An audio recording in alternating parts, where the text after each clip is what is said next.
En una noche fría de diciembre de 1937, en el Berghof, el refugio alpino de Adolf Hitler en los Alpes bávaros, la atmósfera era una extraña mezcla de poder opresivo y una casi doméstica normalidad. El aire olía a pino y a cera para madera, mezclado con el humo de la gran chimenea que crepitaba, arrojando sombras danzantes sobre los rostros de la élite del Tercer Reich. Desde el punto de vista de un joven ayudante del partido, que se mantenía rígidamente en un rincón de la sala de proyecciones privada, el mundo era una serie de contrastes discordantes. Estaba rodeado por los hombres más temidos de Europa, arquitectos de un nuevo orden brutal, pero en ese momento estaban reunidos no para planificar una guerra, sino para ver una película. El proyector zumbó, la luz se atenuó, y en la pantalla apareció no un noticiero de propaganda que exaltaba la gloria aria, sino la imagen de una joven princesa huyendo a través de un bosque oscuro y aterrador, sus ojos llenos de pánico. Era la escena inicial de Blancanieves y los 7 enanitos, el primer largometraje de animación de Walt Disney. Para los jerarcas nazis reunidos, y especialmente para su Führer, este no era un simple entretenimiento. Era su primer encuentro con una nueva y poderosa forma de arte estadounidense, un encuentro que provocaría una reacción compleja y profundamente reveladora, un choque entre su rígida ideología y la magia universal de la animación. El contexto que condujo a este momento surrealista se encuentra en la compleja y contradictoria relación del Tercer Reich con el cine y, en 1900, particular con la animación. Adolf Hitler y su ministro de propaganda, Joseph Goebbels, eran profundamente conscientes del poder del cine como herramienta para moldear la opinión pública y adoctrinar a las masas. El cine alemán de la época, bajo el control estricto del partido, producía un flujo constante de películas de propaganda, noticieros y dramas históricos que glorificaban los valores nazis. Sin embargo, tanto Hitler como Goebbels albergaban una fascinación secreta y a regañadientes por la industria cinematográfica de Hollywood, y en 1980, particular por la destreza técnica y la popularidad masiva de los estudios de Walt Disney. Veían en las creaciones de Disney una forma de arte popular que lograba un alcance y una conexión emocional con el público que sus propias producciones a menudo no conseguían. La percepción dentro de la élite nazi estaba dividida. Por un lado, las películas de Disney representaban todo lo que despreciaban. Eran producto de la cultura estadounidense, una sociedad que consideraban decadente, multirracial y controlada por intereses judíos. Los personajes de animales antropomórficos y las narrativas de cuentos de hadas eran vistos por algunos ideólogos del partido como infantiles y ajenos al espíritu heroico y marcial que intentaban inculcar en la juventud alemana. Por otro lado, había una admiración innegable por la innovación artística y técnica. Goebbels, en sus diarios privados, expresó en varias ocasiones su envidia por la capacidad de Disney para crear entretenimiento de masas tan efectivo. Un extracto de su diario de 1935, después de ver varios cortos de Mickey Mouse, revela esta dualidad: una producción maravillosa. ¡Qué genio tan inventivo! Es realmente un gran placer. Debemos y podemos aprender de esto. El desarrollo de la animación en Alemania durante la década de 1930 estaba muy por detrás de la de Estados Unidos. Los animadores alemanes, aunque talentosos, carecían de los recursos, la organización a gran escala y la libertad creativa del estudio de Disney. El régimen nazi intentó fomentar una industria de animación propia que pudiera competir con la de Hollywood y servir a sus propios fines propagandísticos. Goebbels soñaba con crear un Mickey Mouse alemán y producir largometrajes de animación que pudieran rivalizar con los de Disney en calidad y atractivo popular, pero infundidos con la ideología nacionalsocialista. Sin embargo, estos esfuerzos fueron en gran medida infructuosos, produciendo principalmente cortos de propaganda torpes y sin el encanto o la fluidez de sus contrapartes estadounidenses. La expectativa antes de la proyección de Blancanieves en el Berghof era probablemente una mezcla de curiosidad y escepticismo. Hitler, un ávido cinéfilo que veía una película casi todas las noches, había oído hablar del enorme éxito de la película en Estados Unidos y Europa. Según los relatos de sus allegados, poseía una copia personal de la película. un regalo del propio Goebbels, quien la había adquirido a través de canales encubiertos. Para Hitler, un artista frustrado que se consideraba un gran conocedor de las artes, ver Blancanieves no era solo un acto de ocio, sino también un acto de estudio. Quería entender el secreto del éxito de Disney, analizar su técnica y quizás encontrar la clave para crear su propia arma de propaganda animada. El encuadramiento inicial de esa noche en la sala de proyecciones del Berghof encapsula una de las grandes ironías de la historia cultural del siglo. Casi, mientras el mundo se precipitaba hacia la guerra, los líderes de uno de los regímenes más brutales de la historia se sentaron en la oscuridad para ser cautivados por un cuento de hadas estadounidense sobre la bondad, la amistad y el triunfo del amor sobre el mal. Para el joven ayudante que observaba en silencio, la visión de Adolf Hitler, el hombre que hablaba de la supremacía racial y la dominación mundial, observando con atención absorta las travesuras de los enanitos y la difícil situación de una princesa de dibujos animados, debe haber sido una experiencia profundamente desconcertante. Era un momento en el que la dura realidad de la política del poder chocaba con el poder universal y transcultural de una buena historia bien contada. Los preparativos para la creación de una industria de animación nazi que pudiera rivalizar con la de Disney fueron impulsados personalmente por Joseph Goebbels. En 1941, en plena guerra, el Ministerio de Propaganda invirtió una cantidad considerable de recursos en la fundación de un nuevo estudio de animación, la Deutsche Zeichenfilm GmbH. La misión de este estudio era explícita: aprender de las técnicas de Disney y superarlas para crear dibujos animados que reflejaran la ideología nacionalsocialista. Se seleccionó al personal entre los mejores artistas y técnicos de Alemania, y se les proporcionaron instalaciones y equipos de última generación. La planificación de sus producciones se centró en la creación de fábulas y cuentos populares alemanes, con la intención de reforzar un sentido de identidad nacional y valores arios. Sin embargo, el sigilo que rodeaba estos proyectos era considerable, ya que admitir abiertamente que estaban copiando a un estudio estadounidense y uno asociado con el entretenimiento judío de Hollywood habría sido una vergüenza ideológica. El desarrollo técnico de la animación alemana, bajo el régimen nazi, fue un esfuerzo por aplicar la ingeniería alemana a un medio artístico. Los técnicos estudiaron minuciosamente los cortos de Disney, deconstruyendo su uso de la cámara multiplano, la sincronización del sonido y el desarrollo de personajes. Intentaron replicar la fluidez y la vitalidad de la animación de Disney, pero a menudo con resultados rígidos y sin vida. El detalle técnico que más les fascinaba y frustraba era la capacidad de Disney para crear personajes con personalidades distintivas y atractivas. Sus propios intentos, como en el corto de propaganda Der Störenfried, el alborotador, que presentaba a un zorro representando a las fuerzas enemigas, carecían de la calidez y el encanto que hacían que personajes como Mickey Mouse fueran tan universalmente amados. A pesar de los recursos invertidos, la burocracia del partido y la constante interferencia ideológica ahogaron la creatividad. Mientras los nazis intentaban construir su propia máquina de animación, la percepción de las películas de Disney entre el público alemán antes de la guerra era de un enorme afecto.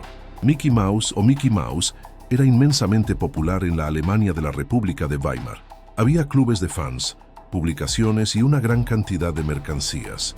Esta popularidad preexistente representaba un problema para el régimen nazi. Por un lado, querían erradicar las influencias culturales extranjeras y decadentes. Por otro, reconocían el riesgo de prohibir algo tan querido por el pueblo. En sus diarios, Goebbels se lamentaba de esta situación. En una entrada de 1937 escribió: «Le he regalado al Führer 12 películas de Mickey Mouse para Navidad. Está muy contento con ellas.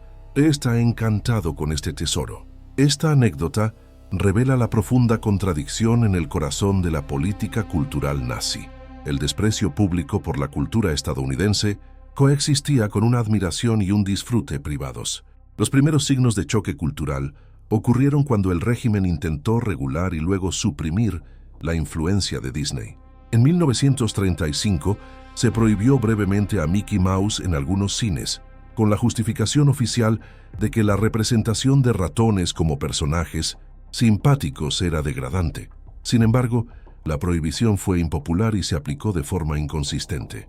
El verdadero choque se produjo a nivel ideológico. Los nazis no podían reconciliar la popularidad de estas historias simples y apolíticas con su visión del mundo. El universo de Disney, con sus temas de amistad, cooperación y la victoria del pequeño sobre el grande, era fundamentalmente contrario a la ideología nazi de la fuerza, el conflicto y la dominación racial.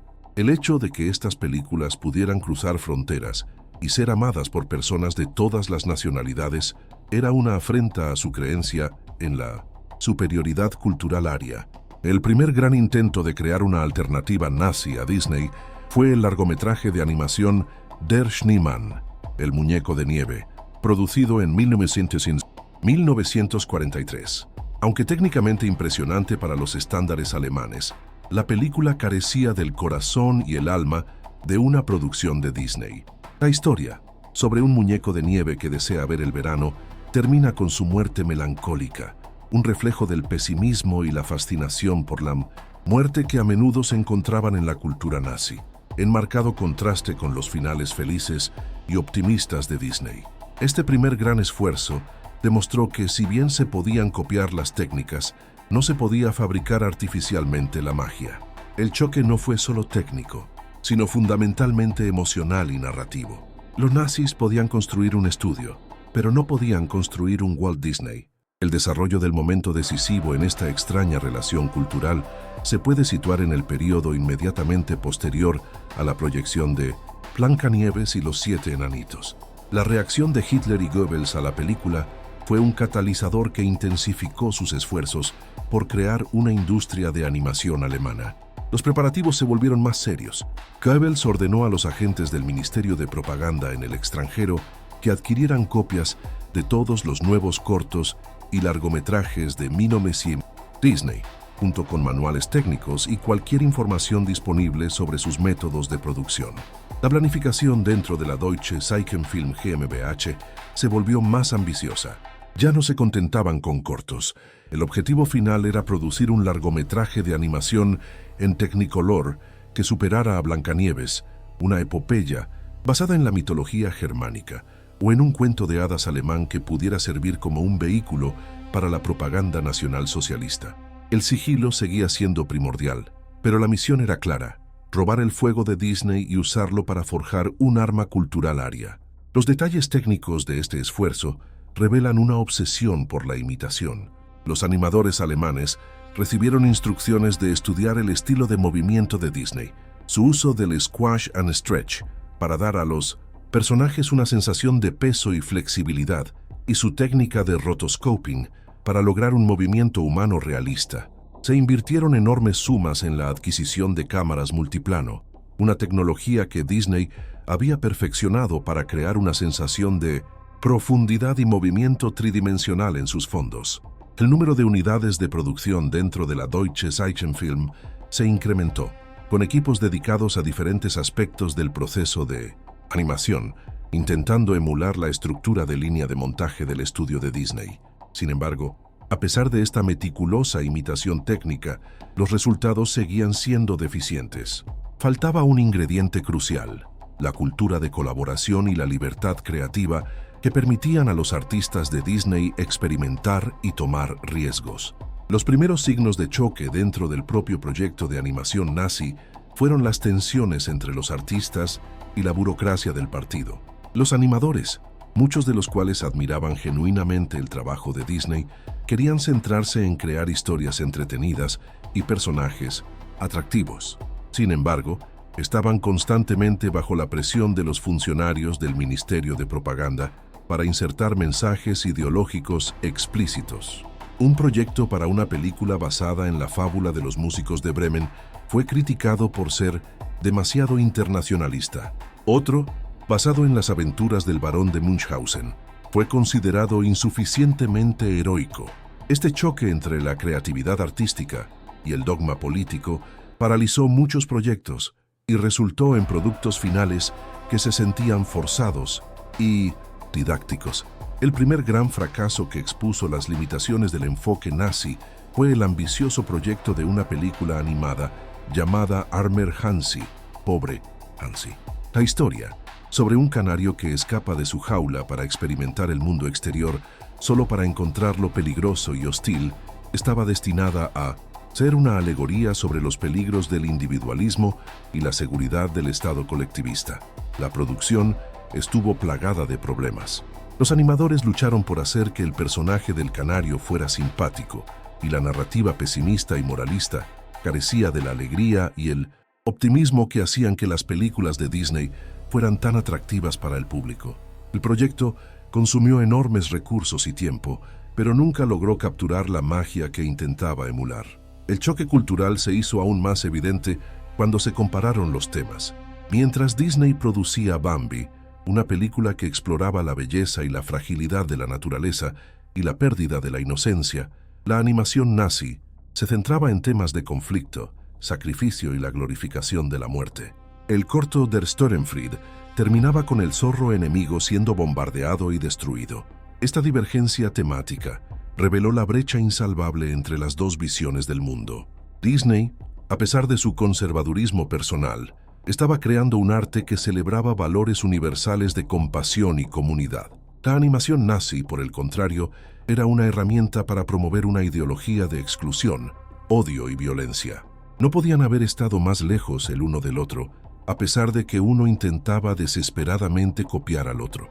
El clímax de esta extraña saga cultural no se encuentra en una única proyección, sino en la acumulación de fracasos del proyecto de animación nazi y en la reacción personal de Hitler a las obras de Disney, un clímax que revela la profunda disonancia cognitiva en el corazón del Tercer Reich. La narrativa cinematográfica de este momento podría centrarse en una escena dentro del búnker de Hitler en los últimos días de la guerra. Mientras Berlín se desmorona bajo los bombardeos aliados, el Führer, cada vez más aislado y delirante, se retira a su sala de proyecciones privada. En la pantalla no se proyectan imágenes de gloriosas victorias pasadas, sino un corto de Mickey Mouse. El evento principal es este contraste surrealista, el arquitecto de un genocidio y una guerra mundial, encontrando consuelo o distracción en la creación inocente de un estudio de un país que despreciaba. Este momento encapsula la revuelta final, la ideología del odio y la fuerza. Al final busca refugio en un arte que celebra la alegría y la simplicidad. El impacto inmediato de la fascinación de Hitler por Disney fue la confusión y el cinismo entre su círculo íntimo. Albert Speer, el arquitecto de Hitler, relató en sus memorias cómo el Führer podía pasar de discutir planes para la reconfiguración de ciudades y la subyugación de naciones a alabar con entusiasmo la destreza técnica de una escena de animación de Disney. Esta capacidad de compartimentar, de admirar la creación artística de aquellos a quienes consideraba sus enemigos raciales e ideológicos, era profundamente desconcertante. Para los verdaderos creyentes del partido, esta afición era una debilidad, una contradicción embarazosa. Para los más cínicos, era simplemente otra de las excentricidades de un dictador cada vez más desconectado de la realidad. Las estadísticas impactantes de esta historia no son numéricas, sino cualitativas. La Deutsche Zeichenfilm GmbH, a pesar de su enorme presupuesto y el respaldo del Estado, produjo solo un puñado de cortos durante sus años de existencia y nunca completó un largometraje. En contraste, durante el mismo periodo, el estudio de Disney, a pesar de las dificultades de la guerra, lanzó clásicos como Pinocho, Fantasía, Dumbo y Bambi. Esta disparidad en la producción no se debió a una falta de talento artístico en Alemania, sino a la atmósfera sofocante de un régimen totalitario. La creatividad no puede florecer bajo el control ideológico estricto. La maquinaria de propaganda nazi podía producir películas de Leni Riefenstahl que glorificaban el poder, pero era incapaz de replicar la simple magia de un ratón que silba. La narrativa del evento principal también debe incluir el destino de las películas de Disney en la Europa ocupada. A medida que la guerra avanzaba, las películas estadounidenses fueron prohibidas oficialmente en los territorios controlados por los nazis. Sin embargo, continuaron circulando en el mercado negro y se proyectaban en secreto. se convirtieron en un pequeño pero significativo acto de resistencia cultural. Ver una película de Disney era un acto de desafío, una forma de conectarse con un mundo de optimismo y humanidad que el régimen nazi intentaba extinguir. La risa de un niño ante las travesuras del Pato Donald en un sótano de París era, en su propia pequeña manera, un sonido de libertad que la Gestapo no podía silenciar.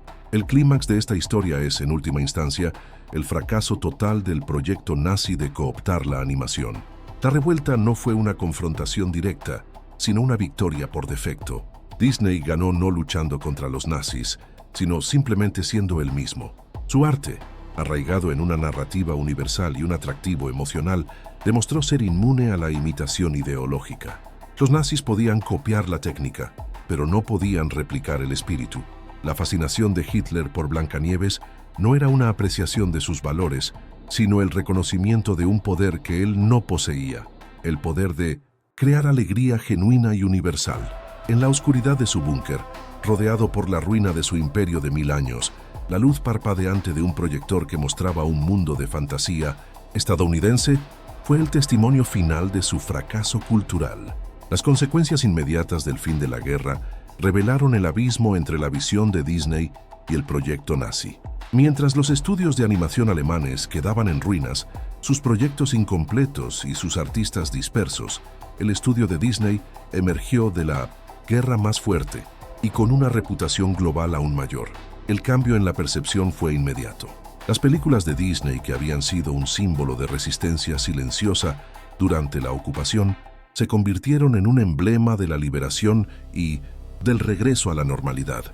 Las primeras películas estadounidenses que se mostraron en la Alemania de la posguerra fueron a menudo las de Disney, y su optimismo y humanidad inherentes jugaron un pequeño pero importante papel en el proceso de desnazificación y reconstrucción cultural. Para una generación de niños alemanes que habían crecido rodeados de propaganda de guerra, la exposición a estas historias fue una revelación.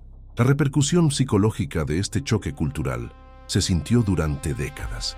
La historia de la fascinación de Hitler por Disney se convirtió en una nota a pie de página fascinante y perturbadora en la historia del Tercer Reich, un ejemplo de la extraña banalidad que a menudo se esconde detrás del mal. Sirvió como un recordatorio de que los monstruos de la historia son a menudo también seres humanos, con contradicciones, gustos y debilidades.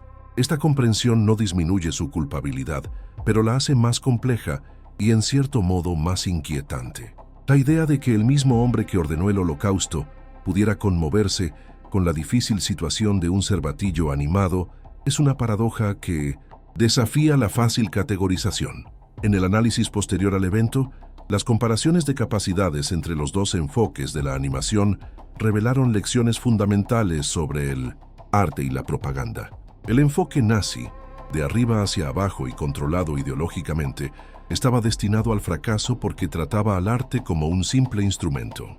No entendía que la verdadera resonancia cultural proviene de la autenticidad y la libertad creativa. El modelo de Disney, aunque ciertamente comercial y controlado por la fuerte personalidad de su fundador, permitía un grado de experimentación y colaboración artística que era impensable en el sistema nazi. La lección fue clara.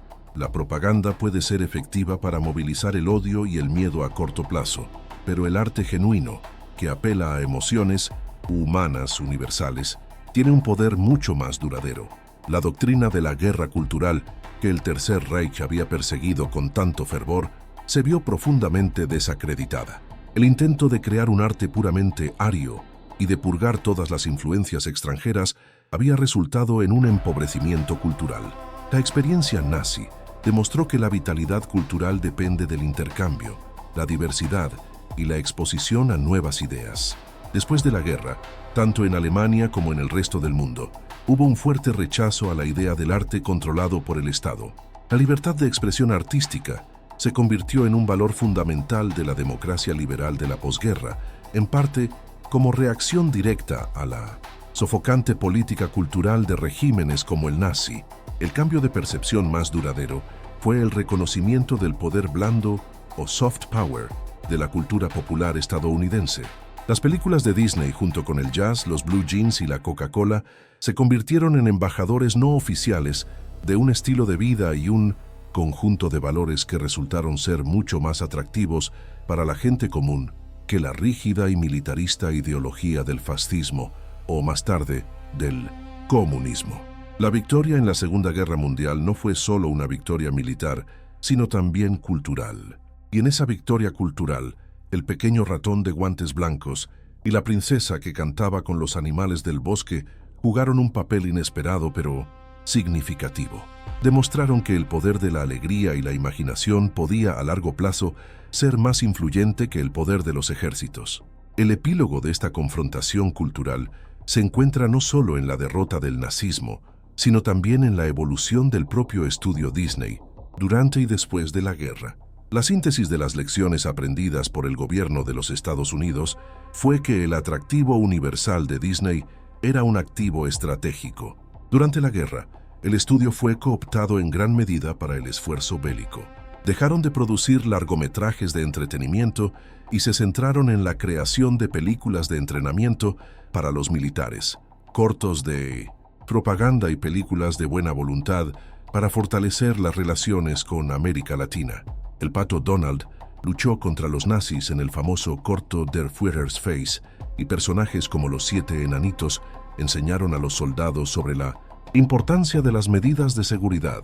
Este periodo demostró que la misma maquinaria de animación que podía crear cuentos de hadas también podía ser un arma de propaganda muy eficaz, pero una que operaba con un toque de humor e ingenio que la propaganda nazi nunca pudo igualar. Las reflexiones posteriores de los animadores que trabajaron en ambos lados son reveladoras. Los animadores alemanes que sobrevivieron a la guerra hablaron de la frustración y el miedo que impregnaban su trabajo, la sensación de estar constantemente vigilados y la imposibilidad de crear arte genuino bajo tales restricciones. Por el contrario, los animadores de Disney, aunque trabajaban en propaganda, a menudo recordaban el periodo de la guerra como una época de propósito y camaradería. Sentían que estaban contribuyendo directamente a la derrota del fascismo. Esta diferencia en la experiencia del creador se refleja en el producto final. La animación de Disney, incluso cuando era propaganda, conservaba una chispa de vida y creatividad, mientras que la animación nazi se sentía mecánica y sin alma. El legado de la fallida industria de animación nazi es una advertencia sobre los peligros del arte totalitario. Sirve como un caso de estudio de cómo la ideología puede sofocar la creatividad. El intento de crear un arte que se ajuste a un molde político predefinido inevitablemente produce un arte que es predecible, didáctico y, en última instancia, aburrido. La historia de la Deutsche Zeichenfilm es un recordatorio de que la verdadera innovación artística requiere libertad, la libertad de experimentar, la libertad de fracasar y la libertad de expresar una visión personal, incluso si esa visión no se alinea perfectamente con la del Estado. La incapacidad del régimen nazi para comprender este principio fundamental fue la razón de su fracaso cultural. La confrontación, o más bien la falta de ella, entre Disney y la animación nazi, también dejó una marca en la percepción de la animación como forma de arte. La superioridad innegable de las producciones de Disney ayudó a cimentar el estatus de la animación estadounidense como el estándar de oro mundial durante décadas. También reforzó la idea de la animación como un medio principalmente para el entretenimiento familiar y los cuentos de hadas, un estereotipo que tardaría muchos años en ser desafiado. La sombra de Disney se cernió tan grande sobre el mundo de la animación que eclipsó otras tradiciones y estilos, incluyendo las propias raíces expresionistas y vanguardistas de la animación alemana de antes de la guerra, que habían sido destruidas por los nazis. Finalmente, la historia de la fascinación de Hitler por Disney es una narrativa sobre la naturaleza del poder y la cultura. Hitler y Goebbels entendieron el poder de la cultura como una herramienta de control, pero no lograron entender su poder como una fuente de alegría y conexión humana. Vieron las películas de Disney y reconocieron su eficacia, pero no pudieron comprender su esencia. Intentaron robar la forma sin entender el contenido. El epílogo de esta historia es que la cultura no puede ser simplemente fabricada o impuesta desde arriba. Crece orgánicamente a partir de las experiencias, los valores y las emociones compartidas de las personas. El mundo de Disney con todos sus defectos y su comercialismo, resonó en el público de una manera que el mundo artificial y odioso de la propaganda nazi nunca pudo, demostrando que el poder blando de una buena historia es a la larga más resistente que el duro poder de la tiranía. Tras la guerra, la doctrina cultural de las potencias occidentales, y en particular de Estados Unidos, se basó en la promoción activa de su cultura popular como un antídoto contra las ideologías totalitarias. El cambio en la percepción fue claro. La cultura ya no era vista como un mero entretenimiento, sino como un componente vital de la política exterior y la influencia global. Las películas de Disney, junto con la música de Hollywood, el jazz y la literatura estadounidense, se distribuyeron ampliamente por todo el mundo, a menudo con el apoyo del gobierno estadounidense, como parte de un esfuerzo más amplio para ganar los corazones y las mentes en la naciente Guerra Fría.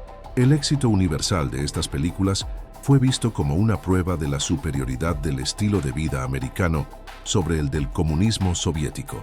El choque cultural que había comenzado con el nazismo continuó, con Disney de nuevo en la primera línea, esta vez contra un nuevo adversario ideológico.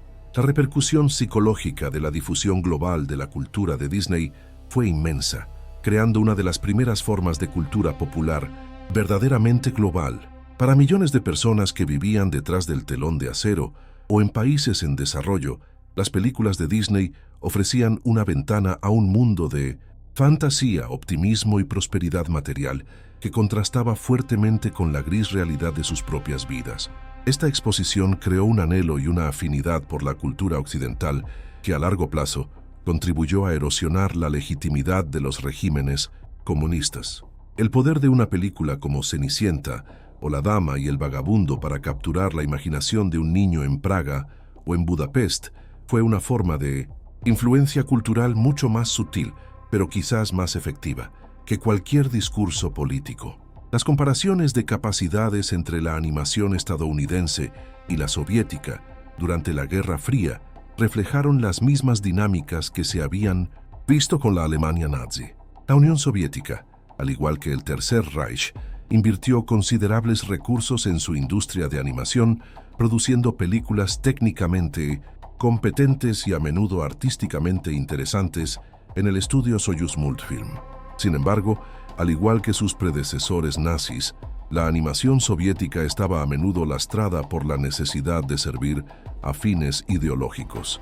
Aunque produjeron obras maestras, nunca lograron el alcance global ni el atractivo comercial de Disney.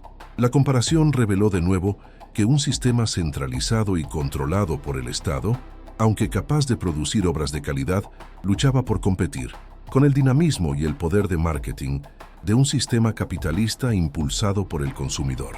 El análisis de las consecuencias de este fenómeno cultural global ha sido objeto de un intenso debate. Los críticos argumentan que la exportación masiva de la cultura de Disney representó una forma de imperialismo cultural que homogeneizó los gustos globales y marginó las tradiciones narrativas y artísticas locales. Sostienen que los valores a menudo conservadores y centrados en la familia de las películas de Disney promovieron una visión particular del mundo, una visión estadounidense, a expensas de otras perspectivas. Este análisis destaca la compleja y a menudo controvertida naturaleza del poder blando, sugiriendo que la influencia cultural no siempre es benigna y puede tener consecuencias no deseadas en la diversidad cultural del mundo. La doctrina de la marca global, que Disney perfeccionó en la posguerra, se convirtió en el modelo para innumerables otras corporaciones multinacionales. El modelo de negocio de Disney, que integraba películas, parques temáticos, mercancías y programación televisiva en un universo de marca sinérgico, fue revolucionario. Este modelo, que aprovechaba la conexión emocional que la gente tenía con sus personajes e historias, demostró ser increíblemente poderoso y rentable. El legado de la fascinación de Hitler por Disney no es solo político, sino también económico. El reconocimiento por parte de los nazis del poder de Disney como creador de cultura de masas fue un presagio del surgimiento de la marca global como una de las fuerzas dominantes en la economía mundial del siglo XX. A medida que avanzaba el siglo XX, la doctrina de Disney como una fuerza cultural global se enfrentó a nuevos desafíos y críticas. lo que llevó a una evolución en su propia producción. El análisis de los eventos de los movimientos por los derechos civiles y el feminismo en las décadas de 1960 y 1970 llevó a una creciente conciencia de que las primeras películas como Blancanieves, que tanto habían fascinado a Hitler, presentaban una visión del mundo que era, en muchos aspectos, anticuada y problemática. Las princesas pasivas que esperaban ser rescatadas por un príncipe y la falta de diversidad racial en sus personajes se convirtieron en puntos de crítica. Este choque cultural interno obligó al estudio a reexaminar su propia fórmula. La pesadilla de la crítica cultural reemplazó a la pesadilla de la imitación ideológica. La repercusión psicológica de esta crítica fue un periodo de incertidumbre y reinvención para el estudio Disney, especialmente después de la muerte de Walt Disney en 1966. La compañía luchó por encontrar su lugar en un mundo que cambiaba rápidamente. Sin embargo, este periodo de introspección finalmente condujo a lo que se conoce como el renacimiento de Disney, a finales de la década de 1980 y principios de la de 1990. Películas como La Sirenita, La Bella y la Bestia y Aladín presentaron heroínas más proactivas y personajes más diversos, en un intento consciente de responder a las críticas y reflejar una sociedad más moderna. Este cambio demostró la capacidad del modelo de Disney para adaptarse y evolucionar, una flexibilidad que los sistemas rígidos como el nazi o el soviético nunca tuvieron. Las comparaciones de capacidades en la era moderna de la animación muestran un panorama mucho más diverso. El dominio de Disney ya no es absoluto. Estudios como Pixar, que Disney finalmente adquiriría, revolucionaron la animación con la tecnología CGI, mientras que estudios japoneses como Studio Ghibli ofrecieron una alternativa artística y narrativa con películas como El viaje de Chihiro. Este nuevo paisaje competitivo es en cierto modo un legado indirecto del choque cultural original.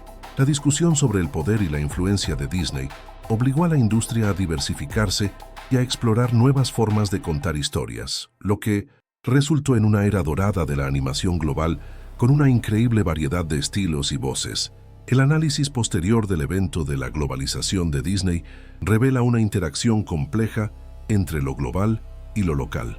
Si bien la marca Disney es omnipresente, su recepción y adaptación varían enormemente de una cultura a otra. Los parques temáticos de Tokio, París y Shanghái no son meras copias del original de California, sino que incorporan elementos de la cultura local. Del mismo modo, las películas de Disney son a menudo dobladas y adaptadas para resonar con el público local de maneras específicas. Esto sugiere que el imperialismo cultural no es un proceso unidireccional. Las culturas locales no son receptoras pasivas, sino que negocian, adaptan y reinterpretan activamente los productos culturales globales. La doctrina de la responsabilidad social corporativa se ha convertido en una parte cada vez más importante de la marca Disney, en parte como respuesta a su compleja historia. La compañía es ahora mucho más consciente de su impacto cultural y de la necesidad de promover mensajes de diversidad e inclusión. Películas recientes como Moana y Encanto celebran culturas no occidentales y presentan narrativas que se alejan mucho del modelo de cuento de hadas europeo de Blancanieves. Este viaje desde la inocencia apolítica de sus primeras películas, pasando por su uso como propaganda de guerra y su papel en la Guerra Fría cultural, hasta su actual encarnación como una corporación global consciente de su poder, refleja la propia evolución de la sociedad en el último siglo. El epílogo de la historia del encuentro de los nazis con las películas de Disney es una reflexión sobre la perdurabilidad del arte y la fragilidad de la ideología. La síntesis final de este choque cultural es que, mientras que el imperio de 1000 años de Hitler se derrumbó en poco más de una década, el reino mágico de Disney no solo ha perdurado, sino que ha prosperado, convirtiéndose en una de las fuerzas culturales más influyentes del planeta. El Tercer Reich, con todo su poder militar y su maquinaria de propaganda, no pudo crear una sola pieza de cultura popular con el poder de permanencia de un corto de Mickey Mouse de 8 minutos. Esta asimetría revela una verdad fundamental.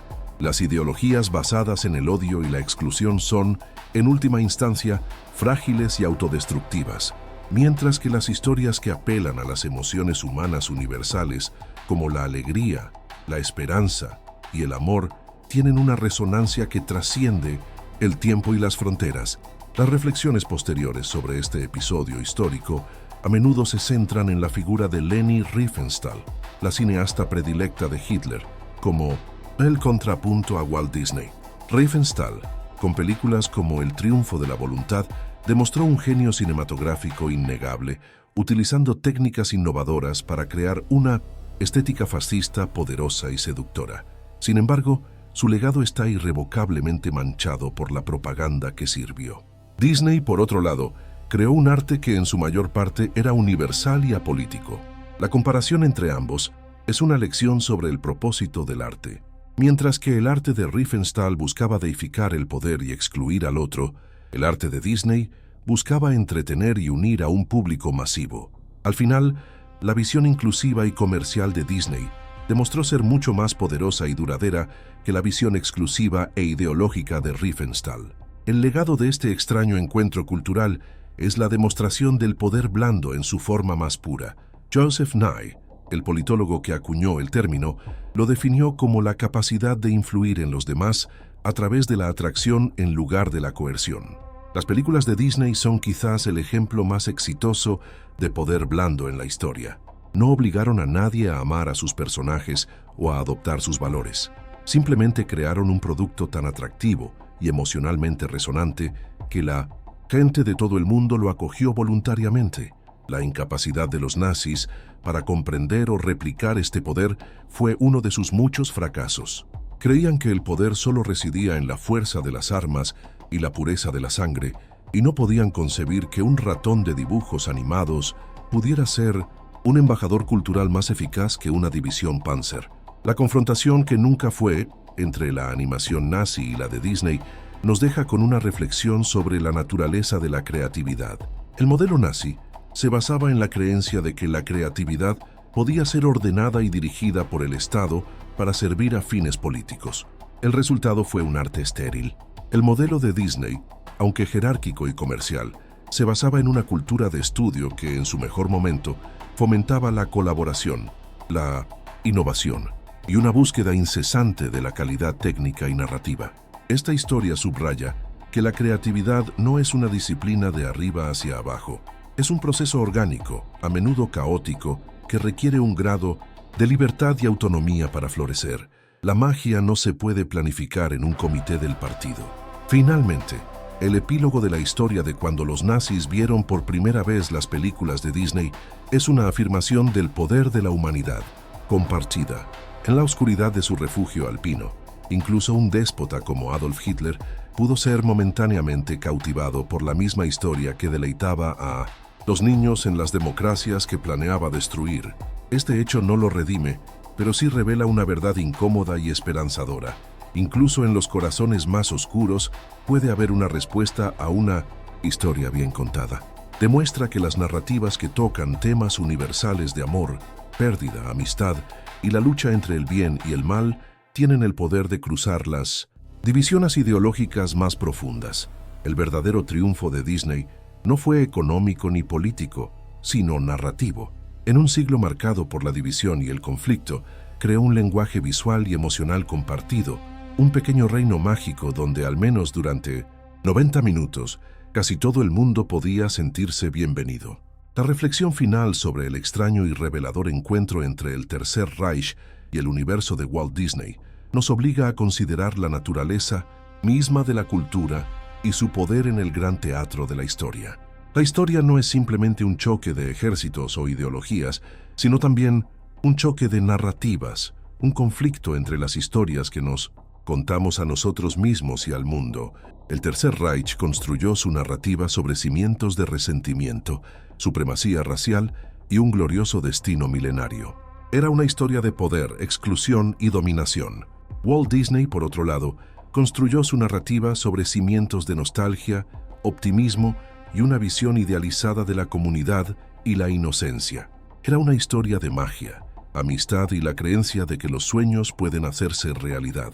El hecho de que, al final, la narrativa de Disney no solo sobreviviera, sino que conquistara el mundo, Mientras que la narrativa nazi se derrumbaba en 1900, un montón de ruinas y vergüenza. Es la lección más profunda de este choque cultural. Demuestra que las historias que unen a las personas a través de emociones compartidas son infinitamente más resistentes y poderosas que las que buscan dividir a través del odio.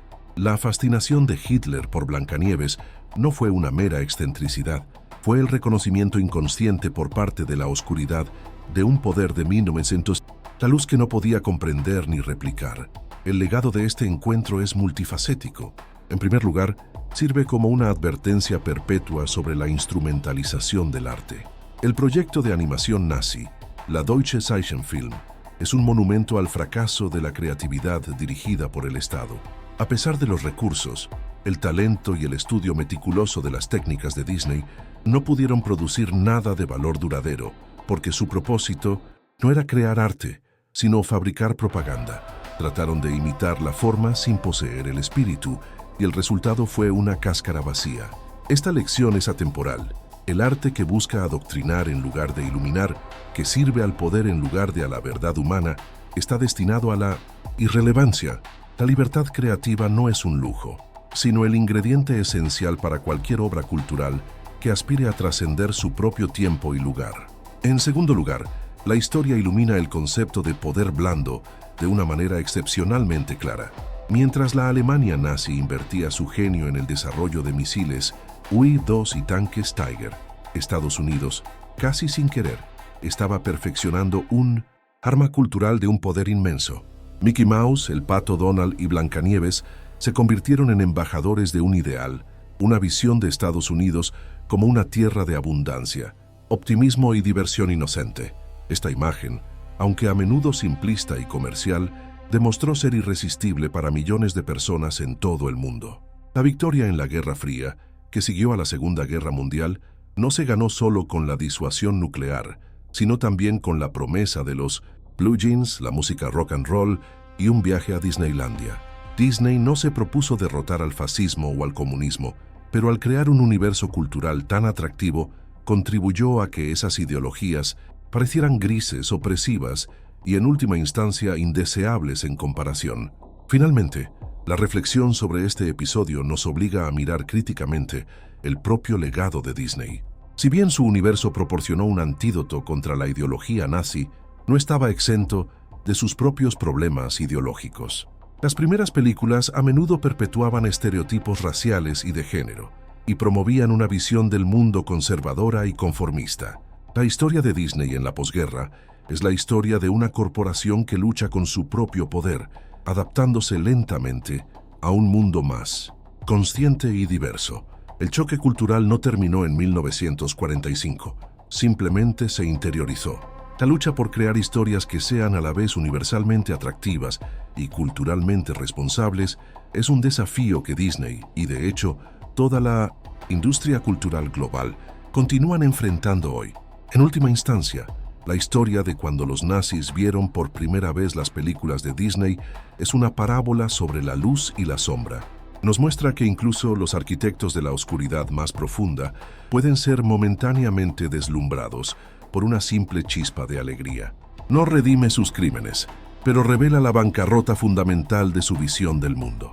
Una ideología que tiene que construir muros para mantener fuera las historias de otras personas es una ideología que ya ha admitido su propia debilidad. El poder de una narrativa verdaderamente universal no reside en su capacidad para forzar la conformidad, sino en su capacidad para invitar a todos a un mundo compartido de imaginación.